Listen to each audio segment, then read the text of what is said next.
The fact that we went into another country looking for weapons that weren't there, and we killed 500,000 people. One thing that the Bush administration did a very good job of, with the help of media, was to shift the focus away from any reality of weapons, terrorism. So what they did was the administration immediately shifted to, we're bringing democracy. So part of the reason we went into Iraq was the main reason we went into Iraq at the time was we thought he had weapons of mass destruction. It turns out he didn't, but he had the capacity to make weapons of mass destruction. But I also talked about the human suffering in Iraq, and I also talked the need to advance a freedom agenda. And still to this day, there are people, especially neocons, who believe that argument. That all these wars that we've had in the Middle East, which have again turned the Middle East into chaos, that have handed it over to Al-Qaeda so that we can go back, I guess, and fight them again later there, it was done so that freedom could come to an oppressed people. Colin Powell, who made such definite assertions before the UN, has admitted his claims were based on faulty intelligence. The little lying Colin Powell putting a phony information in front of the UN. He's a Saddam Hussein's mobile weapons of mass destruction labs. It's one lie after another. Looking at these wars, Spanish-American, World War II, Vietnam, and Iraq, one could soundly argue that in each war, American involvement was based on a deception, false pretext, or to put it charitably, mistaken pretext. One lie after another. Keep pouring them out. These are sick people and nobody wants to call a spade a spade. Could this really be one giant coincidence? Patterns of this scale generally do not happen by accident. To find the answer, deeper questions remain. When our country was founded, it was founded by an elite group. The founding fathers were the educated ones, the ones who had land, the ones who had studied in Europe, the ones who had read history and philosophy. And thank God it was that way. It's still true in America today, but the elite has changed. It's a great debate of whether or not we're founded on our lineage and our heritage of the Constitution and Bill of Rights, or from hidden interests. Who runs the country? Well, the political parties run the country, but we all know the political parties actually don't do anything on their own. I think the reality is that we're probably ruled, for the most part, by an oligarchy. People still elect members of Congress, but beyond that, once someone is in Congress, special interest groups take over, the lobbying firms take over, very wealthy families take over, and the people have absolutely no voice.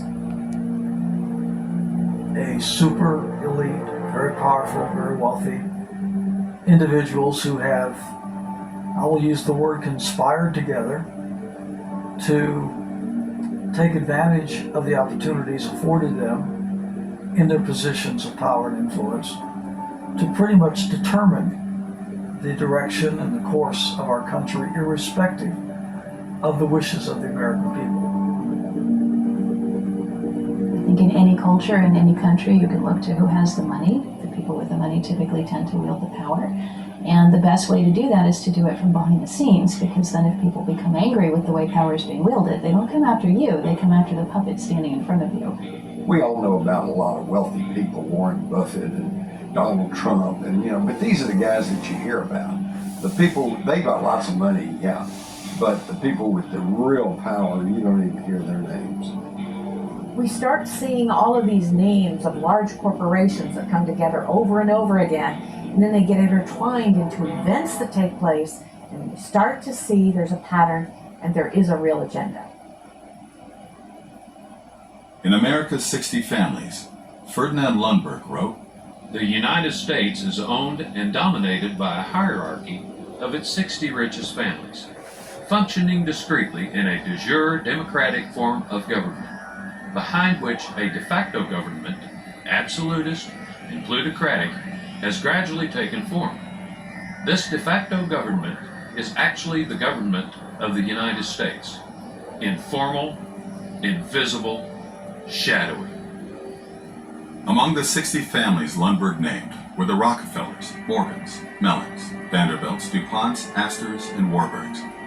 Through inherited fortunes, they remained entrenched in power from one generation to the next. These families frequently acted in concert to pre-select presidential candidates of both Republican and Democratic parties, and, as Lundberg documented, acquired sweeping ownership of America's major newspapers.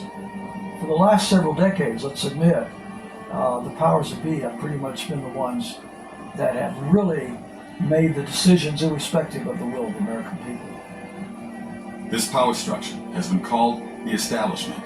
Syndicated columnist Edith Kermit Roosevelt, granddaughter of President Theodore Roosevelt, described it. Establishment is a general term for the power elite in international finance, business, and government, who wield most of the power regardless of who is in the White House. Most people are unaware of the existence of this legitimate mafia, yet the power of the establishment makes itself felt from the professor who seeks a foundation grant to the candidate for a cabinet post or State Department job. It affects the nation's policies in almost every area. In America, in principle, power is supposed to belong to the people. Voting sustains the public perception that it retains power. However, the establishment has ways of getting around our electoral system. First, through their influence within the major parties as well as the media, they can usually predetermine the Democratic and Republican nominees for president.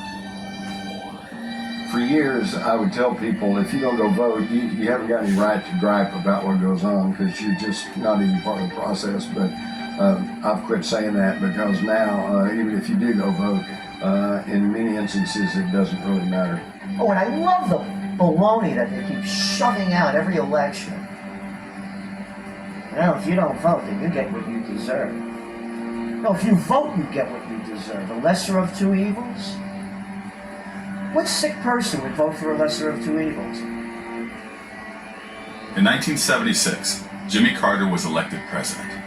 7 months before the Democratic convention, the Gallup poll reported less than 4% of registered Democrats favored Carter for president. Outside Georgia, where he was governor, few people knew who he was. What happened? There's a new mood in America. We've been shaken by a tragic war abroad and by scandals and broken promises at home. Carter received a media blitz, including adulatory pieces in the New York Times and a Wall Street Journal editorial declaring him the best Democratic candidate. The TV networks inundated the public with his image.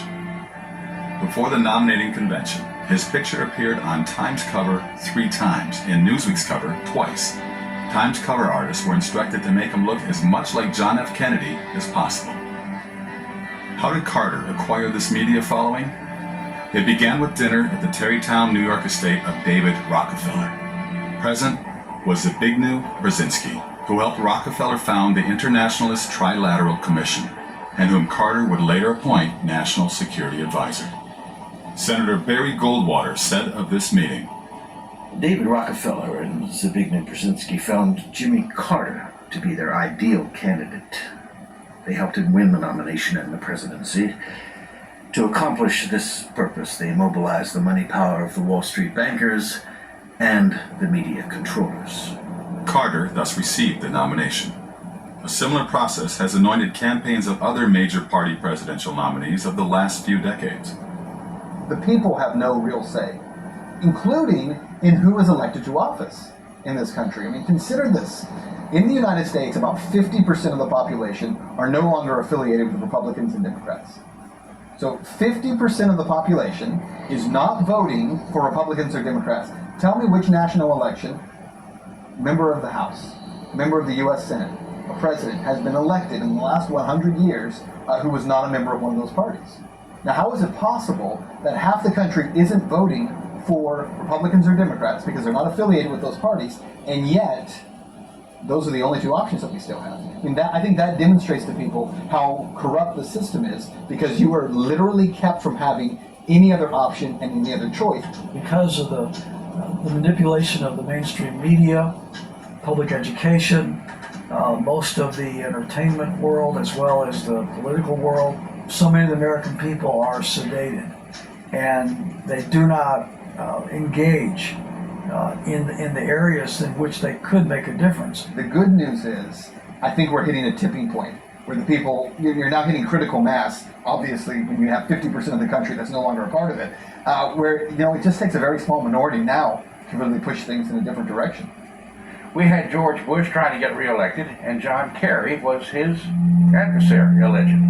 As it turned out, there was massive electronic vote fraud in one of the swing states, Ohio. And it turned out that John Kerry actually won. It was given to Bush. A year or so later, there's a young law student down in the University of Florida, and John Kerry is speaking down there. And the law student had the cojones to go over and get in front of the microphone when they asked him, when they opened it to questions. And he asked John Kerry, how come he didn't make more of a squawk about this? And he says you won the 2004 election. Right. Isn't that amazing? Isn't that amazing? You won in 2004. So obviously he had won. It would have made the difference between not only him being president, but what the different party would be in, and it was a very powerful question. You know what the response was? John Kerry gave a little nod or something, because the next thing we know, there's a goon squad of about 6 that come and drag the young law student right out of the auditorium.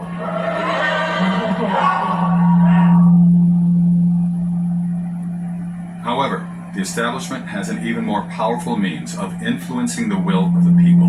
The most important is the Council on Foreign Relations, or CFR, headquartered in New York City. Though virtually unknown to the public, the Council dominates cabinets of both Republican and Democratic presidents. When you look at where the wires are connected to the centers of power, you will find again and again that places like the Council on Foreign Relations don't just float ideas, they provide solutions. You often find members of the Council on Foreign Relations being appointed to various positions in government or industry for that matter, and you see them in the revolving door going back and forth between business and regulatory agencies and stuff like that. The big question is, how substantive is the CFR on global affairs? Since its founding in 1921, the CFR has produced 21 Secretaries of War and Defense, 19 Treasury Secretaries, 18 Secretaries of State, and 16 CIA Directors. And what is the Council's goal? The Council on Foreign Relations is a fairly interesting entity to me. And the reason for that is because they have so many members of the CFR who are in media. I think the CFR exerts tremendous influence over our government, our media, and our centers of education, more so than most people would want to admit. The Council on Foreign Relations is a very important nexus point, but it's just a vehicle for the larger aims of those who have an agenda. But it's an important vehicle. It's a ring of power that is an engine to encircle the whole world. Once in a while there'll be a spokesperson on major media, and he'll be introduced as such and so, and they'll give the credentials, and then they'll mention a member of the Council on Foreign Relations. But that just, it sounds so innocuous, and just pass it, it's some council that deals with foreign policy, so people don't remember that. The number one thing people need to know is that when you have so many members of media who are a part of those organizations or that organization, you have lost the ability to have anyone criticizing globalist agenda or globalist viewpoints, because they are members of an organization that pronounces its view is to create, globalism. They have seized upon foreign policy, economics, and trade to get around the bounds of the Constitution and put their global system on top of America. When I wrote The Shadows of Power, the main concern I had was that maybe I'd gone too far in attributing our foreign policy to this invisible government. Now it's 26 years later, we've had the arrival of the internet, we've had access to information I never had access to at the time I wrote that book. And my conclusion is that it's not that I went too far, but I didn't go far enough.